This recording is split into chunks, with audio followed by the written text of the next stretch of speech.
On a bitterly cold winter night at a deserted gas station, a man with a broken-down car noticed a pregnant woman trembling in the darkness, desperately in need of help. Despite his own struggles, he welcomed her into his car to provide warmth and hurried to the hospital to address her pregnancy emergency. Upon arriving, he was astonished to discover her true identity.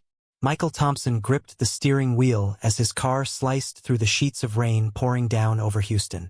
The windshield wipers swished back and forth at full speed, but visibility was still poor.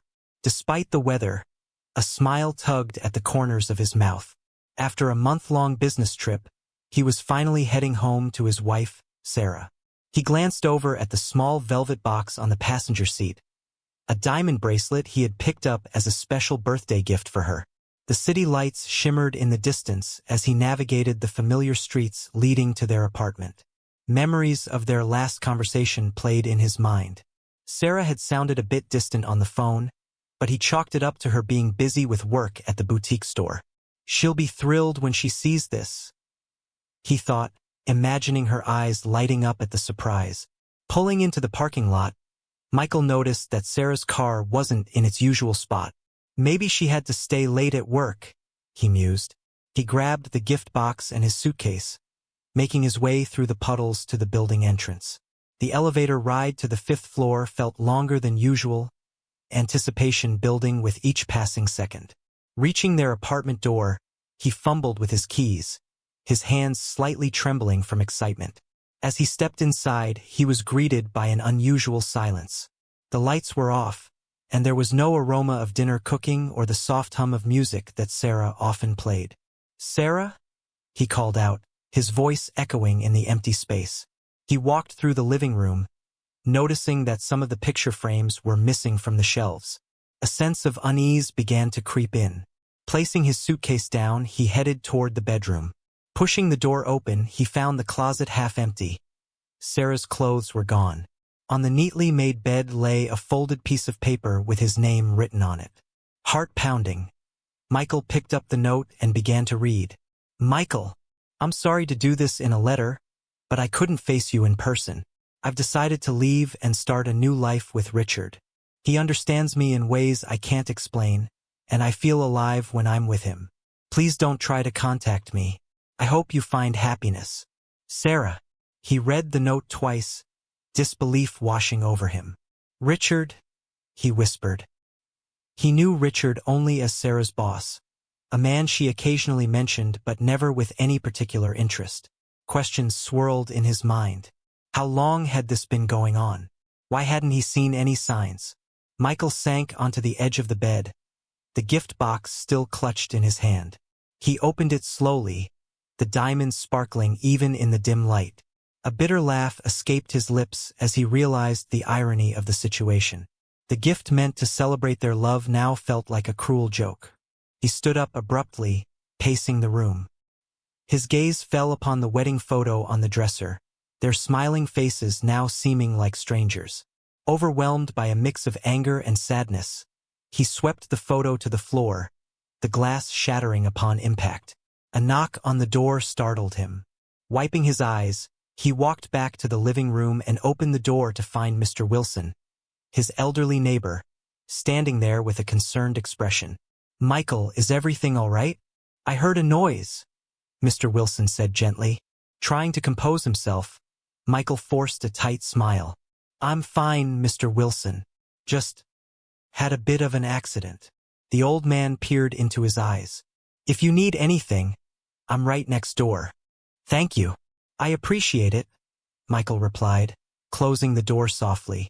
Left alone again, he felt the weight of the empty apartment pressing down on him.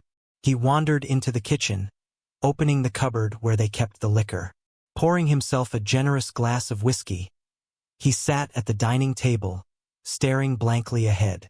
The rain continued to pound against the windows, mirroring the storm inside him. He picked up his phone, his thumb hovering over Sarah's number. Part of him wanted answers, but another part knew it would only bring more pain. Taking a deep breath, he put the phone down. He knew he needed to clear his head. Maybe a drive would help him sort through his thoughts.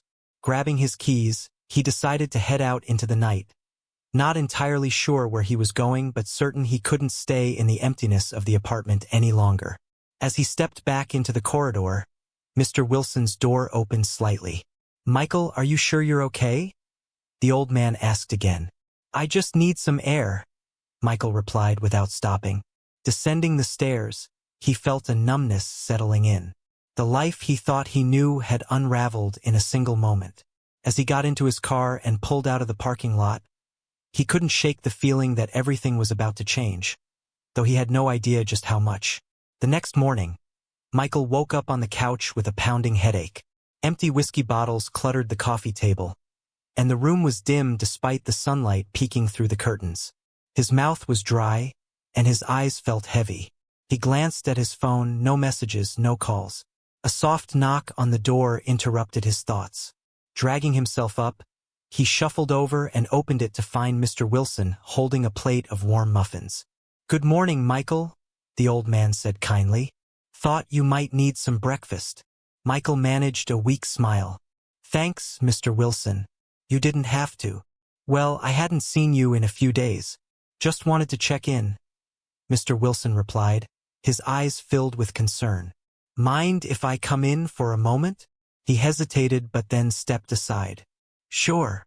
Mr. Wilson entered, his gaze sweeping over the disheveled living room. "Looks like you've been having a rough time," Michael sighed, sinking back onto the couch. "You could say that. Care to talk about it?" Mr. Wilson asked gently, taking a seat across from him. Michael hesitated. Part of him wanted to keep everything bottled up, but another part craved someone to listen. "Sarah left me," he finally said, his voice barely above a whisper. Mr. Wilson nodded slowly. "I'm sorry to hear that. She ran off with her boss. Left a note and took her things," Michael continued, the weight of the words pressing down on him. The old man placed a reassuring hand on Michael's shoulder. "Sometimes people make choices we can't understand. But you don't have to go through this alone." They sat in silence for a moment. The aroma of the muffins filled the room, a small comfort amid the turmoil. "Thanks for being here," Michael said softly. "I guess I've been wallowing." "It's natural to feel lost," Mr. Wilson replied. "But don't let this define you. Take some time. Clear your head." Michael nodded, a flicker of determination in his eyes. "Maybe I need to get out of here for a bit." "That's a good idea," Mr. Wilson agreed. "A change of scenery might do you some good." After Mr. Wilson left, Michael decided to take a drive. He showered, changed into fresh clothes, and grabbed his keys. As he stepped outside, the afternoon sun warmed his face, a stark contrast to the stormy night before. He headed out of the city, aiming for no destination in particular. The open road stretched before him, and the act of driving provided a strange sense of freedom. Miles passed as the urban landscape gave way to quieter surroundings. As dusk approached, Michael realized he needed to refuel. Spotting a gas station ahead, he pulled in. The place was nearly deserted, just a lone attendant inside the store. He stepped out of the car and began filling the tank. That's when he noticed a woman sitting on a bench near the entrance, clutching her stomach. She appeared to be in distress. Concerned, Michael approached her.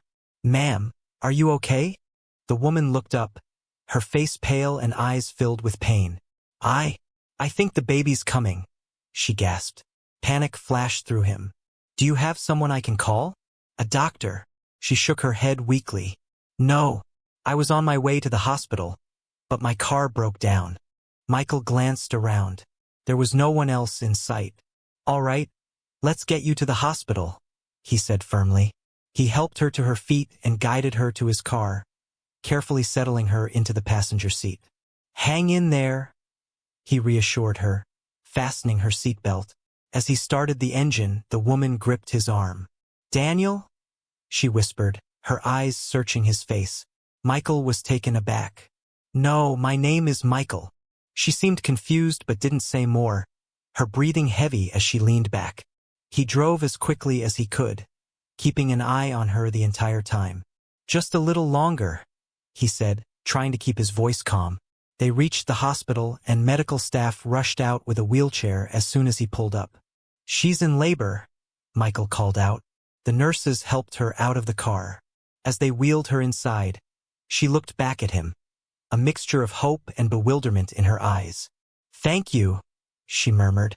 "You're welcome," he replied, watching as she disappeared through the sliding doors. Michael parked the car and sat there for a moment, processing what had just happened. Something about the way she had called him Daniel lingered in his mind. Curiosity got the better of him, and he decided to check on her. Inside the hospital, he approached the front desk.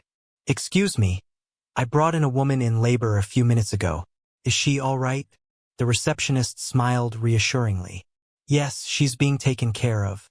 Are you family?" He hesitated. "No, just a concerned citizen. Would you like us to update you on her condition?" "That would be great," he said, taking a seat in the waiting area. After what felt like an hour, a nurse approached him. "Sir, the woman you brought in is asking for you." Surprised, Michael followed the nurse to a room. The woman lay in the bed, looking exhausted but relieved. "Hi," he said softly, standing at the doorway. She turned to him, a faint smile on her lips. "You came." "Of course. I wanted to make sure you were all right." "I'm Emily," she said, her eyes studying his face. "I'm sorry about earlier. I thought you were someone else." "It's okay. I'm Michael." She nodded. "Thank you for helping me. I don't know what I would have done if you hadn't stopped." "Anyone would have done the same," he replied modestly. They talked for a few more minutes before a doctor came in. "She needs to rest now," the doctor advised. "Right? I'll let you recover," Michael said, preparing to leave. "Take care, Emily." As he walked back to his car, he couldn't shake the feeling that there was something more to this encounter. The way she had called him Daniel, and the look in her eyes stirred a sense of déjà vu. He drove home under the night sky, the city lights guiding his way. For the first time in days, his mind wasn't consumed by his own troubles. Instead, thoughts of Emily and the strange connection he felt with her occupied his mind. Back at his apartment, Michael found himself standing outside Mr. Wilson's door. Before he could second-guess himself, he knocked lightly. The door opened, and the elderly man smiled. "Michael, come in." They sat in the cozy living room, and Michael recounted the day's events. "She called me Daniel," he said thoughtfully. It felt strange. Mr. Wilson rubbed his chin. "Do you have any family by that name?" "I was adopted as a baby," Michael admitted. "I never knew my biological family." "Perhaps it's worth looking into," Mr. Wilson suggested gently. "Sometimes life brings us together in unexpected ways." Michael considered this, a newfound sense of purpose sparking within him. Maybe you're right. As he returned to his own apartment, he felt a glimmer of hope. The encounter with Emily had opened a door to possibilities he hadn't imagined. Little did he know, this was just the beginning of a journey that would change everything he thought he knew about his past. The next day, Michael couldn't shake the feeling that there was more to his encounter with Emily than mere coincidence. He decided to visit the hospital again to check on her. As he entered her room, Emily looked up with a mixture of surprise and relief. "You came back," she said softly. "Hi, Emily. I wanted to see how you were doing," Michael replied, pulling up a chair beside her bed. She studied his face intently. "You look so much like him," she murmured. "Like who?" Michael asked, his curiosity piqued. "My husband, Daniel," she said, her eyes welling up with tears. "He passed away recently." Michael felt a jolt run through him. "I'm sorry for your loss," he said gently. "But there's something you should know. I was adopted as a baby. I never knew my biological family." Emily's eyes widened. Daniel was adopted too. He always wanted to find his birth family but never got the chance. A silence settled between them as the implications sank in. "Do you think it's possible that Daniel and I are related?" Michael asked cautiously. "It would explain why you look so much alike," Emily whispered. Determined to uncover the truth, they decided to investigate further. Over the next few days, they delved into adoption records and birth certificates. With the help of a friendly clerk at the adoption agency, They discovered that both Michael and Daniel were born on the same day at the same hospital and were separated shortly after birth. "It looks like we're twins," Michael said, his voice filled with awe. Emily smiled through her tears. Daniel always dreamed of finding his family. He would have been so happy. As they pored over the documents, Emily opened up about Daniel's death. "He went hiking with his friend Andrew a few months ago," she explained. "They were close, or so I thought. Daniel didn't come back. Andrew said he fell from a cliff, but something never felt right." Michael's jaw tightened. "Did the authorities investigate?" "They ruled it an accident," Emily said, her voice shaky. "But Daniel mentioned that Andrew was upset about not being made a partner in his tech startup. I think there was more to it." A resolve formed within Michael. "I need to find out what really happened," he declared. Together, they began gathering information about Andrew. They learned that he had a history of questionable dealings and a potential motive rooted in jealousy and greed. Michael visited Daniel's colleagues and friends, piecing together a clearer picture of the events leading up to his brother's death. One evening, Michael decided to confront Andrew directly. He found him at an upscale bar downtown. Approaching him calmly, Michael said, "Mind if I join you?" Andrew looked up, momentarily stunned. "Daniel?" he stammered. "No, I'm Michael, Daniel's brother," he corrected, taking a seat. Andrew's eyes narrowed. "I didn't know Daniel had a brother." "Neither did I until recently," Michael replied. "I've been hearing interesting things about you." Andrew shifted uncomfortably. "What do you want?" "The truth about what happened on that hiking trip," Michael stated firmly. Andrew scoffed. "It was an accident. I told everyone already." Michael leaned in. "I don't believe you, and I think deep down you don't believe yourself either." A flicker of guilt flashed across Andrew's face. "You have no idea what you're talking about." "I know you were angry with Daniel for not making you a partner," Michael pressed. "Was it worth his life?" Andrew's composure cracked. "He didn't deserve it all. I helped build that company." "So you took matters into your own hands?" Michael challenged. Andrew stood up abruptly. "You can't prove anything." "Maybe not yet," Michael said calmly. "But the authorities might be interested in reopening the case."